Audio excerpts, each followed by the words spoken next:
Okay, welcome back to part two of our first lesson.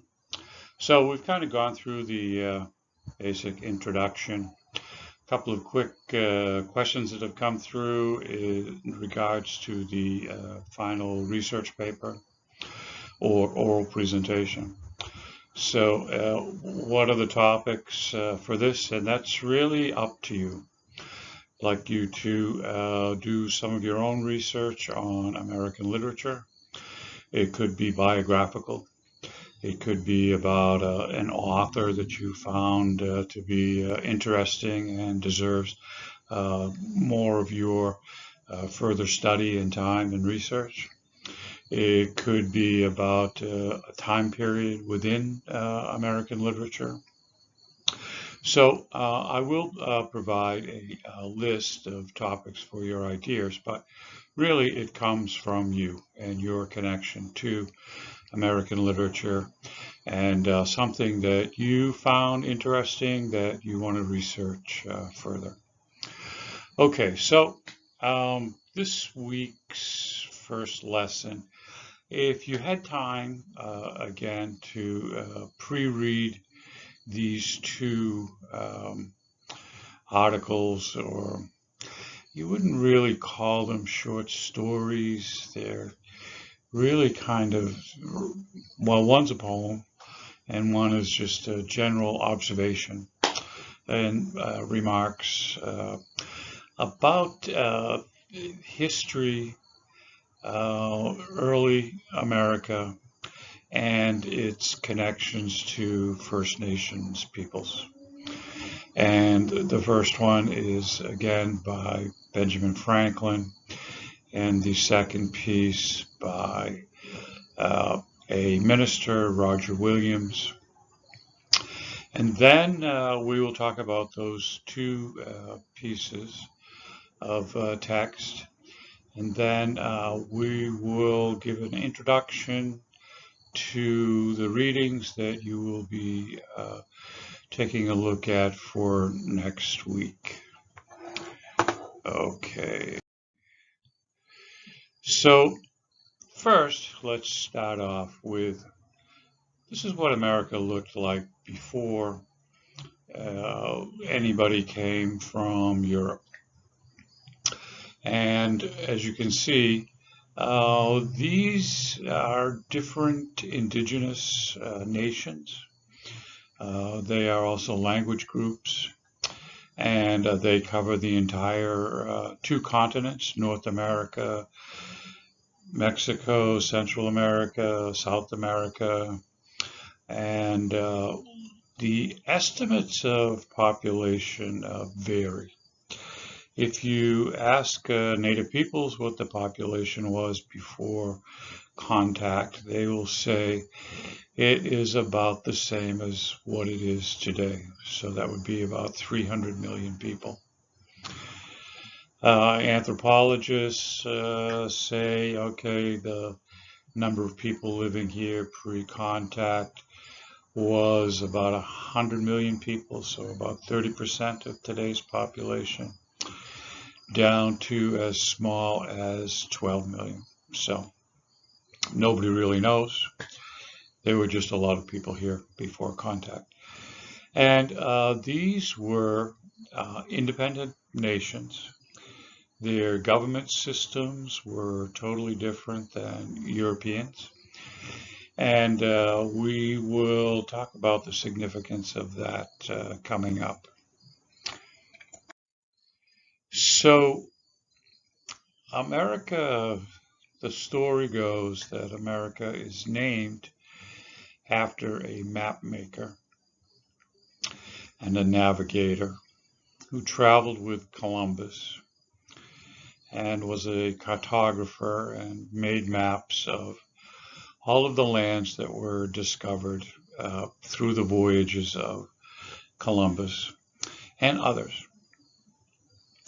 And his name was Amerigo Vespucci. And supposedly America is named after him. It's kind of a convoluted story of how that ends up being so. But nevertheless, one of the stories is that America is named after Amerigo Vespucci. So, of course, there were many explorers who traveled to the New World, not just Columbus, but many, many others. And they met and traded with the local populations here. And some of the first stories about America that came back to Europe talked about a land of people who didn't have kings. And this became very threatening to the powers that be in Europe. How can you have a land without kings? How does society exist if you don't have a king? And later in history, we see how this plays out. So this is a map of the different colonial powers that claimed land in the Americas. And the British are in red, and you can see they had probably one of the smaller areas in the beginning. The French had a pretty big swath of land from Canada down to the southern part of the United States. The gray area was unclaimed land. The Spanish had huge portions of land. The Portuguese, you can take a look in South America. There's a little blue spot there. That is the country of Belize today, where English is the first language, the only English-speaking country in South America. And the other purple part is Dutch, and that's Dutch Suriname, and the language there today is Dutch. And if you take a look way up at Alaska, the brown spot, a forgotten piece of that was that Russia was also part of the colonization of the North Americas. Don't really hear too much about that, but they were indeed part of that land, territory, and colonial power. Eventually, America ends up buying that from Russia, but that's another story. Okay, so that was what the after colonial discovery and land claims. This is what America looked like later. Pretty much at the time of Ben Franklin, when he wrote his remarks. This is pretty much what the Americas looked like. So there's three videos I'd like you to watch in connection to this lesson. And the first video is a new TV series that has come out by the PBS, which is the Public Broadcasting System.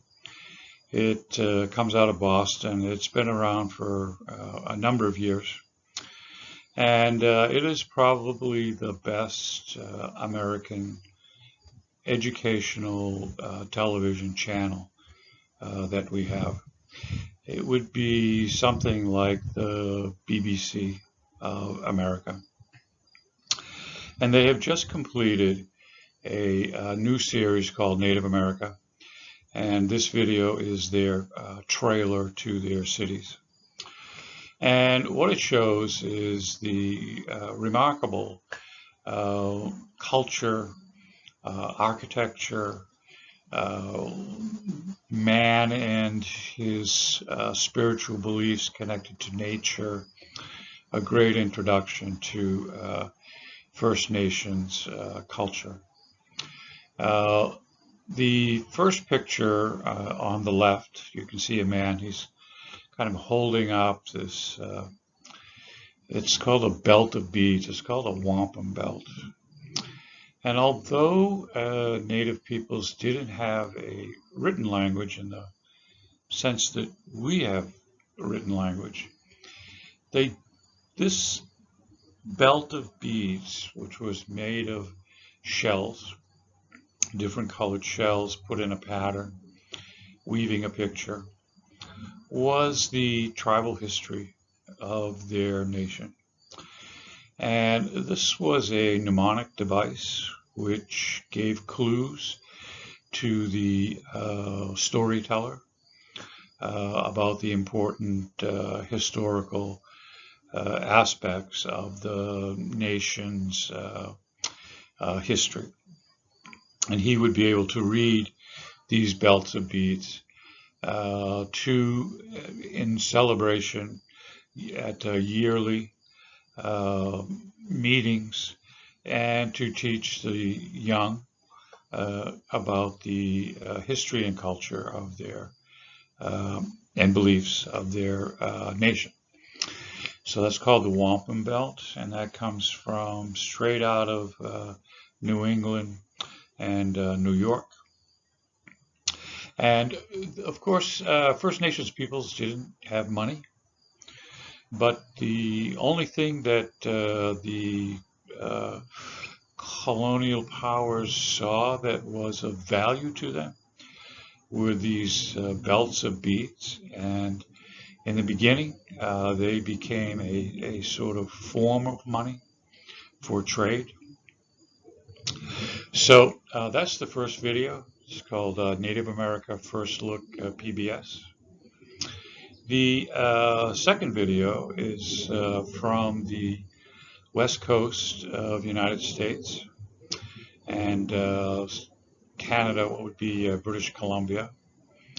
And it's the story of the Thunderbird. And the Thunderbird is a mythological totem that had many stories and supernatural powers and connected to nature in thunder and lightning. And it's a wonderful story about the north wind meeting the south wind, and the story of a young thunderbird and community coming together to save the day. So that's the West Seattle Totem Pole Thunderbird story. And then the last story comes out of California, and it's called Rainbow Bridge. It's a native story about some people on an island that create some human beings, some children, and then they send them over the Rainbow Bridge to populate California today. Some of them fell into the ocean, and they became the dolphin. So it's about the Native American story of the world of beings. This becomes a very important thread throughout oral stories, is nature, the world of beings, how man connects to all of these. So the first guy we want to take a look at is Benjamin Franklin. He's the author of our first piece. And he was born in Boston, Massachusetts in 1706. So he lived to be, in his 80s. And it's surprising that he never became president, but nevertheless, he was a statesman, an inventor, a journalist, a commentator of society, well regarded. Him, Thomas Jefferson, helped write the Declaration of Independence. He was ambassador to France, which was really important to American history. He convinced the French to come and aid us in our spat with England during the Revolution. And if truth be told, without the help of France, there is no way America would have been able to win the Revolutionary War. So we get to thank our French allies for that. Thank you. And so he was in France doing his role of government ambassador work when he wrote the remarks piece that we're going to take a look at. He was not feeling well. He had some free downtime, so he wrote 3 essays during this time. This essay was not only published in English, but in French also. So let's take a look at the remarks concerning the savages of North America. So take a look at the picture on the slide here. This was the seal of the Massachusetts Bay Colony. And it shows the Native American Indian, and there's a little, like a cartoon quotation coming out of his mouth, and it's basically says, come over here and help us. Well, the truth of the matter is, they didn't need any help at all. And we're going to see why shortly. So Franklin had studied the First Nations beliefs, stories, but he was really particularly interested in their form of government. And that form of government we end up seeing in our Constitution, in the American Constitution. A lot of those ideas are taken directly right out of First Nations tribal government policy and ideas. Okay, so Franklin deplored the use of the term savage. Okay, why he used it in the title, I'm not sure, maybe as a hook. Okay, but he deplored the term. He was very much in awe and respect for the native peoples of America. And so his text, his story, his comments are really reflected in the points that he admired the politeness of Native American peoples and how they conducted business and how they showed respect during their meetings, as opposed to, let's say, the British House of Commons in Parliament. Now, because someone does things differently from you, would you call them savage? Is basically what he's saying. So that's kind of one of the main underlying ideas in his text. He uses sarcasm to emphasize misconceptions about Native American beliefs. He talks about men and women's role in life is dictated by the natural world. And he said that the best or the highest position in the tribe was being an orator. You wielded more power by being someone who could speak well, and this is how you got things done, and how you got your way, by how well you spoke. He talks about the comparative work week of the colonial farmer, let's say, compared to the native way of living life.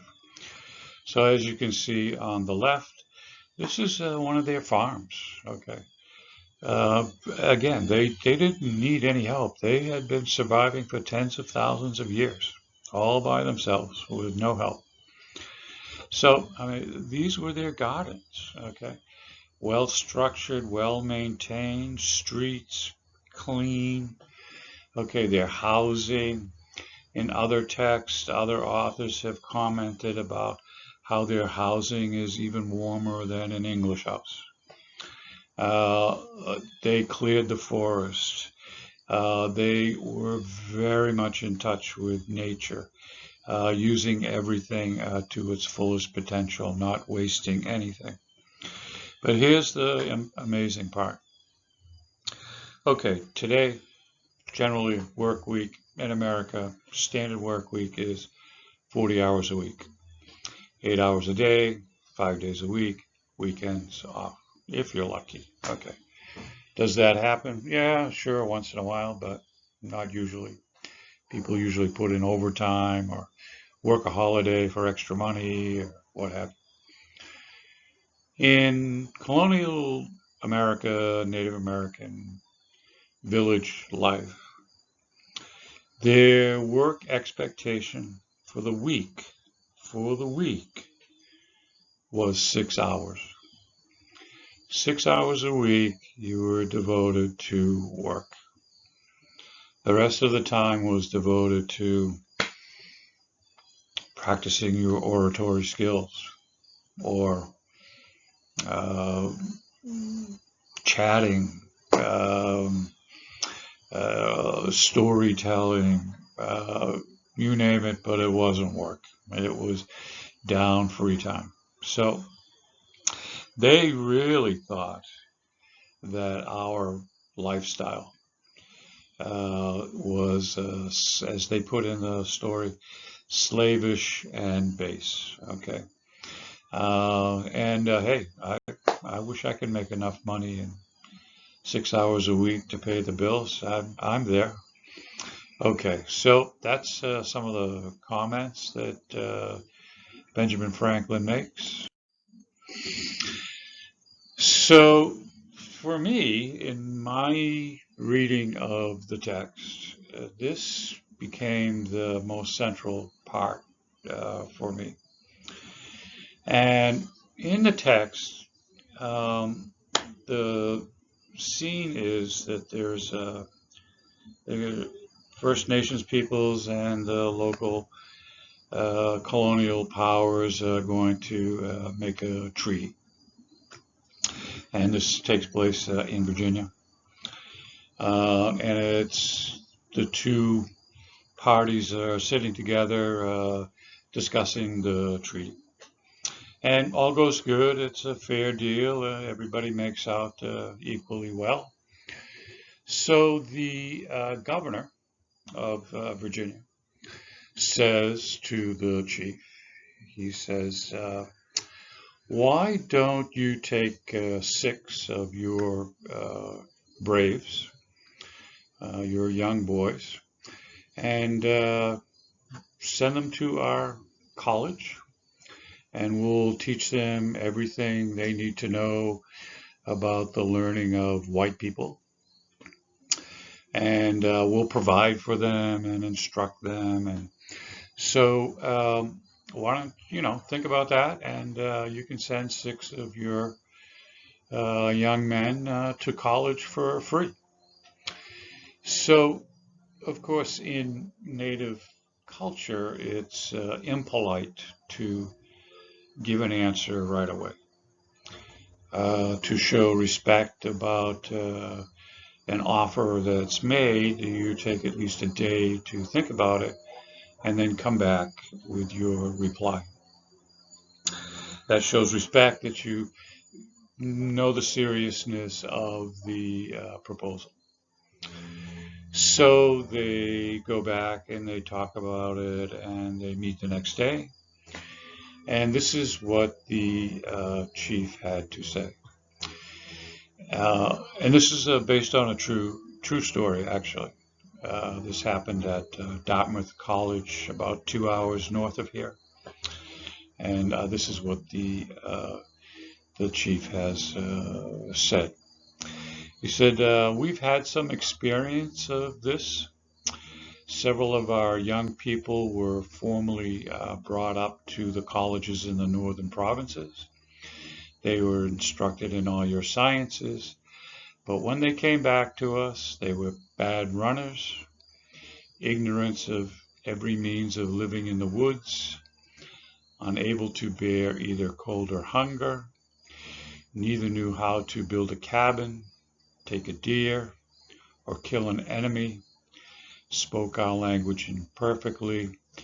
Therefore, they were neither fit for hunters, warriors, or counselors. They were totally good for nothing. So, they had the experience before, and they basically said, you know what, we tried that, no thanks. But if you want to send us 6 of your lads, your boys, we will teach them everything they need to know about being a Native American Indian brave, and they will come back as men. So I found it quite an interesting reply to their ideas. So as you can see on the left, we have a First Nations young boy who goes to a boarding school and is stripped of all of his native identity. And this becomes a tragic part of American history later. During the time of Franklin, forced assimilation was not a part of the program, but it became that later. And the picture on the left is a result of how this was done. They were forbidden to speak their language, cut their hair, unable to wear their ceremonial clothes. It was a way to totally change the person from one culture to another. Okay, so the next reading that we have is a poem, and it's called Boast Not Proud English by Roger Williams. And Roger Williams was in America about 100 years before Benjamin Franklin. And he was, of course, came from England. He was a Puritan clergyman. So this is the basic story of the English coming to America, where, okay, in England was ruled by the Roman Catholic Church. And then there was a king who wanted a divorce because his wife couldn't bear children. And divorce was illegal by the Catholic Church. So he hemmed and hawed and said, okay, you're not going to allow me to do this, then I'm going to start my own church, which he did. And that was called the Church of England. And that became sort of 50-50 popular in the English, in the country of England. And then there were a group within that new church that said, hey, you guys are acting just like the guys in the Roman Catholic Church. You're not living up to the Bible translation the way that it's written. And so here we have, first they separated from the Roman Catholic Church, started a new church, Then within the new church, another group wants to separate from them. And that's who these Pilgrim Puritan folks were. They initially went to Holland, where they had more religious freedom to practice religion in any way that they wanted. But they found that their children were coming back being more Dutch than English, and they were worried about that.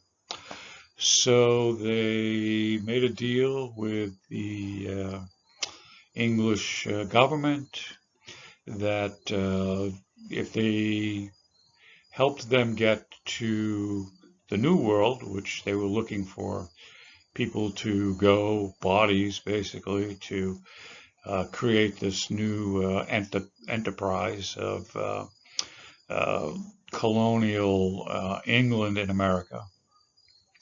You let us go, let us practice our religion freely. We won't bother you in England. We'll set up our little church over in America and we'll trade with you. And the English thought that was okay, that's a good idea. And so they gave them 2 ships. Halfway out, one of the ships sank. They go back to England, put everybody on board one boat. They're late getting started. They end up coming to the shores of Plymouth, Massachusetts. That was not where they were intending to go, but nevertheless, that's where they landed.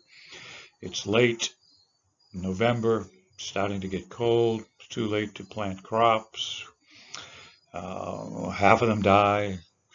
They stay on the boat the entire winter. They finally come ashore and start their colony. Okay, so they were called Puritans or Separatists.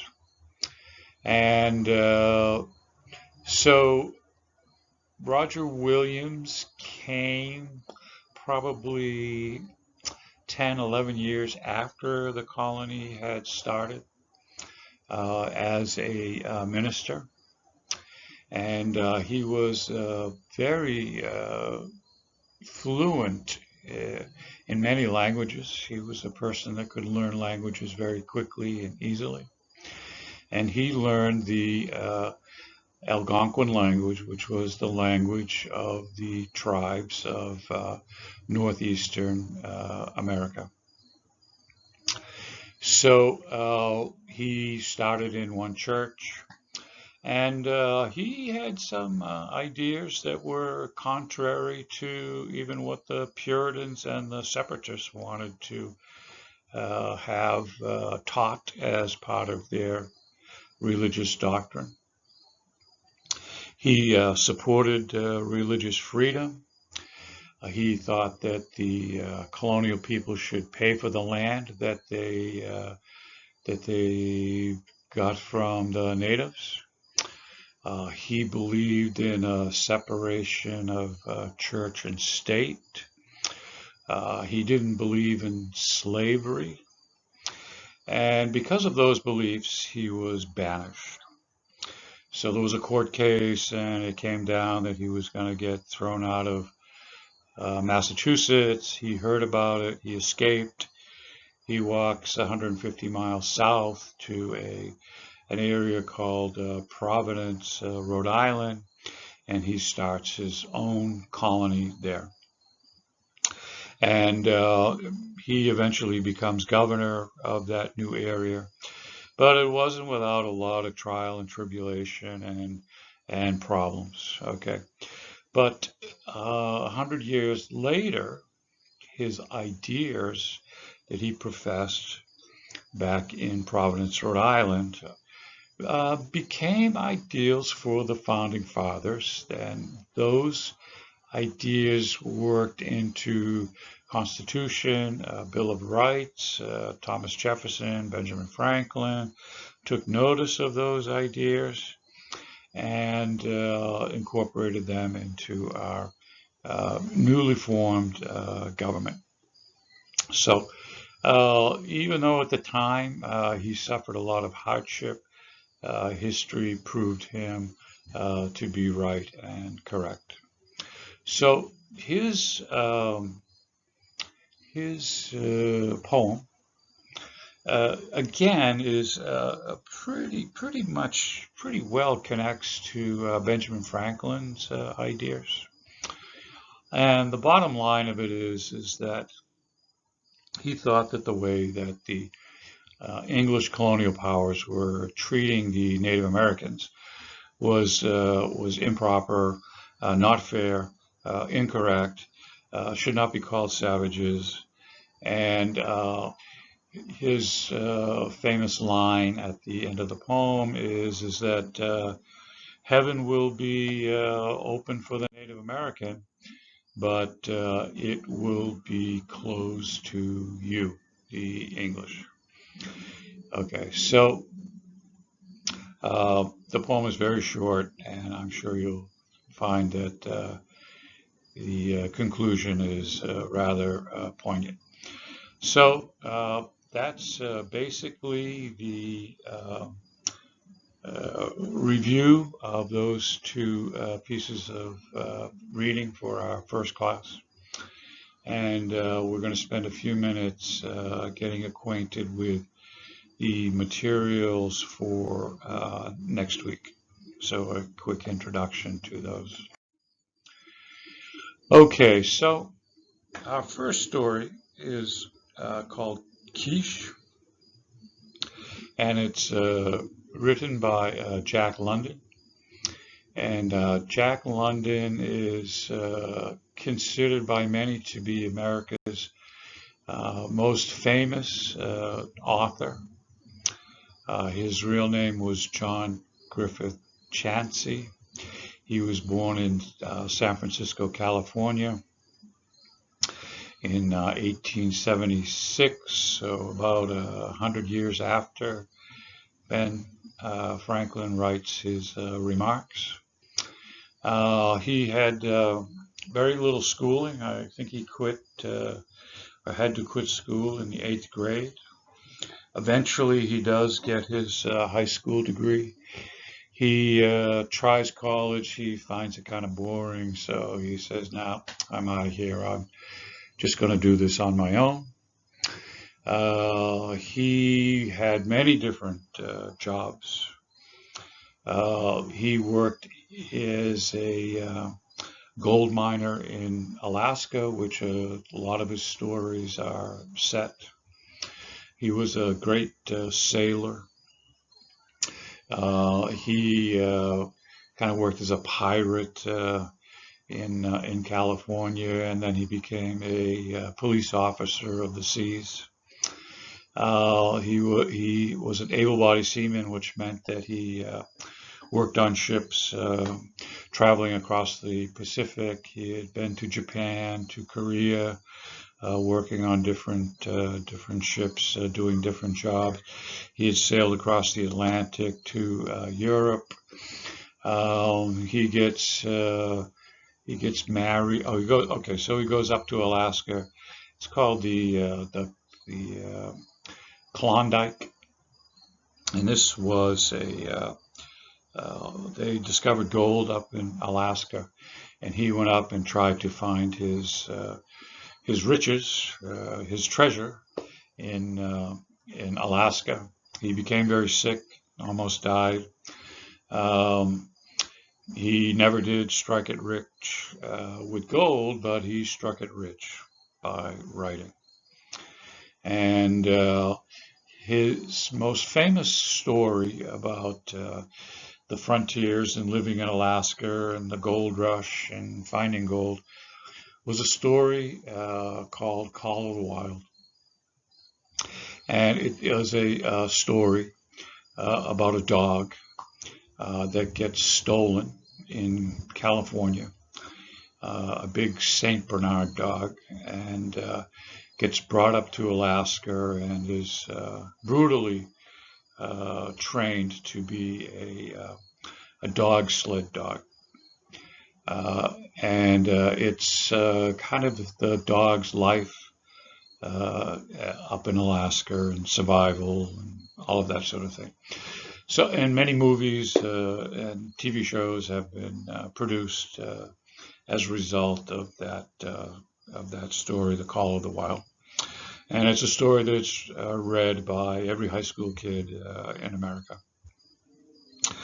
Okay, so he gets married. He and his wife get a boat and they travel down to the South Pacific Islands. And he died at the age of 40. He was very young. He had a number of health problems throughout his life.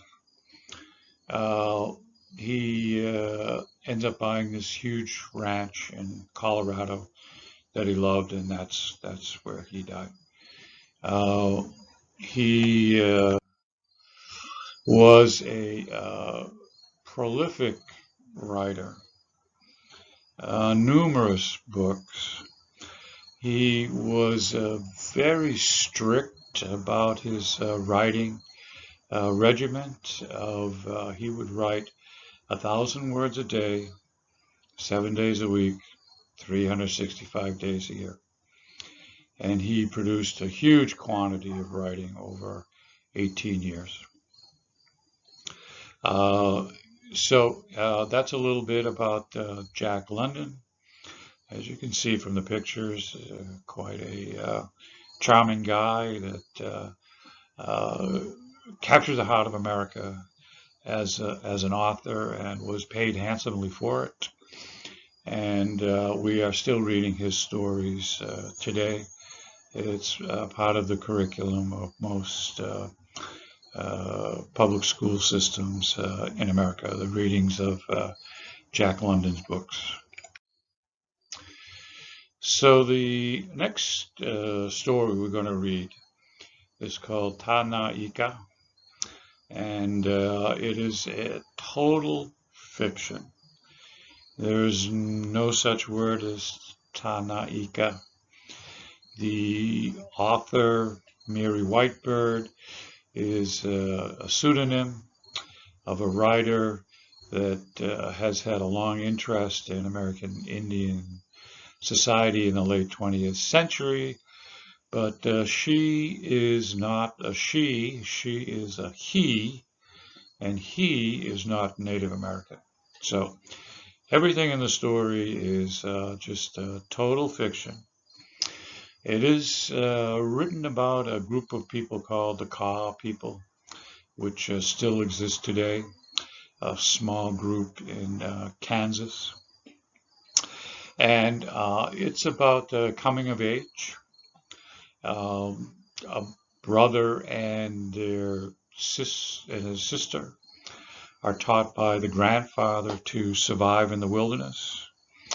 And they're supposedly the culture rite of passage into adulthood is you given a knife and you have to go survive in the wilderness for, 3 to 5 days or something. But there is actually no such ceremony in Native American coming of age ritual. Although I think a part of, we have something, I'm sure you have it in Europe too, called the Boy Scouts. And the highest level that you can get is called the Eagle Scout.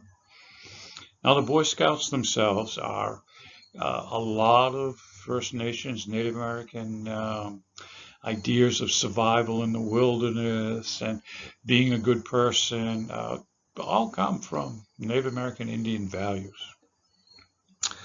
So the highest level is called the Eagle Scout, and I believe in order to get that, you have to spend a night in the woods by yourself. I'm sure you're given a blanket and a tent, and you're not running around with just a knife to survive. In America today, there are a few leadership camps. These are guided survival camping trips for, say, 12 to 16-year-old kids but you have an adult guide, you have a tent and blankets and water and all of that. So you might go out for 3 to 5 days, but it's highly supervised. And some parents, even worry about their kids under those circumstances. So again, it's an interesting story. It's about being clever or deceitful. You'll have to decide yourself as the reader. It is total fiction, but based loosely on some ceremonies of survival. And I think the bottom line of the story shows change. And that is a recurrent theme that we see in modern First Nations contemporary American literature today, is that change. So the last piece is a series of 4 poems that come from Hawaii. And these 4 women poets talk about their connection to being Native Hawaiian or partially Native Hawaiian or of mixed ancestry, and their love of their land and their country. And analogies are written in those poems, connecting to the ocean, the world of beings, volcanoes, names become super important. As an example, when you're born, your parents give you a name. Maybe in your church, when you get to be confirmation age, you get to choose your own name. In Native American First Nations belief, you're born with a name, but then you, as your character, as you develop in your young age, your young experience, you get a name by something that you have done. So names, how important are names? What do you connect to in your name? So take a look at those. They're very short. And there is some Hawaiian language written within it. Don't worry about it. Just kind of get the general gist and idea of those poems. But it really relates to who these authors are and their connection to their heritage. Okay, so that might be just about all we have for today for our first lesson. A couple things just to remind you of. Send an email that is going to tell me a little about yourself and why you're taking the course and what you do for work. Some of you are working.